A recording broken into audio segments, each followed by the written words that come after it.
Hey Dad, how's everything been, man? Good?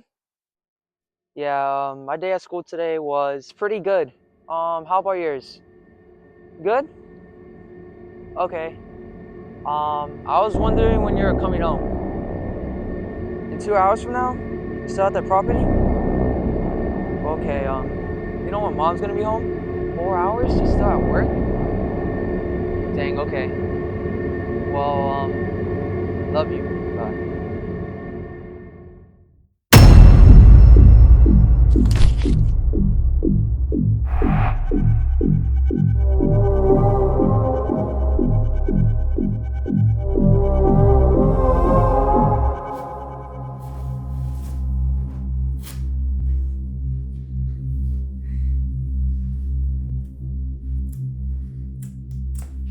Wake up! Where am I? Hey, Lana, I have some questions for you. What? Wait, how do you know my name? I said I have some questions for you. What? No, I'm not answering any of them. Ow! I said I have some questions for you, and you are going to answer them. Okay. I'll answer them. I saw your new movie opening that you made on YouTube, Hellfire. It was a classic horror film and a pretty solid one at that. But I need to know how you did it. Did what? Your convention and representation, you imbecile! Alright, I'll give you the breakdown. Well, the first convention I used was dark lighting, also known as low-key lighting.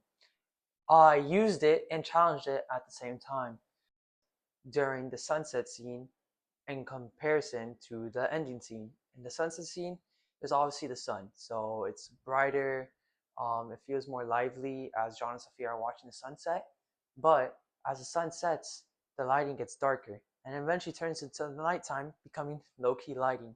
So this helps create a darker atmosphere throughout the film.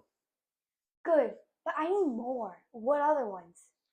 Another convention that I used was the sound.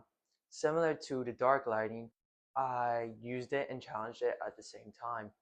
At the beginning, to complement the sunset, I used pop music to create a more jubilant vibe, which is not a whole convention of your horror films. But later on in the film, I started to turn to more eerie and horror-like music, and this helps create rising tension throughout the film. Good. But I wanted John to live. Why did he die? Why did he have to die, Liana? Why? Well, the reason I let Sophia live is because I want to use another typical convention of horror genre films known as the final girl protagonist. What basically this means is that one of the main characters, uh, usually the gender of a girl, is last in the film to die. In Hellfire, Sophia and John, Sophia's the girl and John's the guy. So that's why I let John die. This also acts my cliffhanger and enigma. And I don't know if you know what enigma is. I don't. Well, enigma is basically the reason why people would want to keep watching my film to see if Sophia survives or not. Okay. Wow, that's actually pretty smart. Give me a high five. Oh my gosh, again? Just kidding, I still hate you. Now, what about your representation? How did you represent the social groups? Well, the social groups were presented through John and Sophia, obviously. Okay. Well, first, let's start with John. John represents the ego because he has a lot of money, flashy kid. This is seen among a lot of high school teens and young adults nowadays, which is my target audience.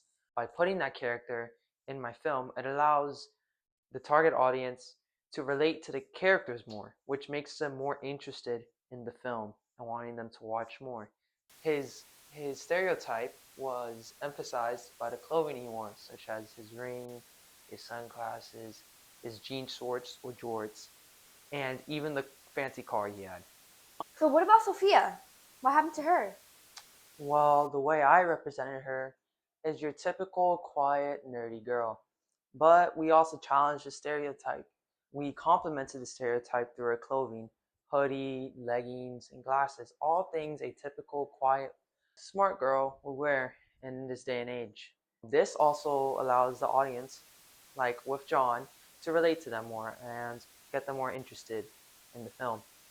But we challenged it, as you know, if you watch the film, You saw the amount of questions she was asking, and she demanded an answer out of John, which is challenging the stereotype and not a typical action a person with the stereotype would take. Well, thank you for your time. But it's over. Wait, no, Say that no, first! please,